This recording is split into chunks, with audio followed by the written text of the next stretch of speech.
அது மட்டும் கிடையாது. நீங்கள் இருவரும் இருவரும் ஆளுக்கு ஒரு சியாக செல்ல வேண்டும். நான் தெரிவித்து நீ கிழக்கு சியாக செல். கையில் கிடைக்கும் பொருளை கொண்டு வா. நீ மேற்கு சியாக செல். உன் கையில் கிடைக்கும் பொருளை கொண்டு வா.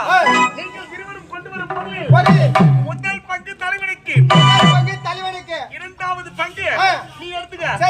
மூன்றாவது பங்கு யாருக்கா? ஒரு செடி செடி கட்டுறா. திட்டத்தில் தெளிவாக இருக்க வேண்டும். பின்வைக்கும் பரம்பரையில் பிறந்தவனாக முடியாது. மகளமா புறப்பட்டு வா.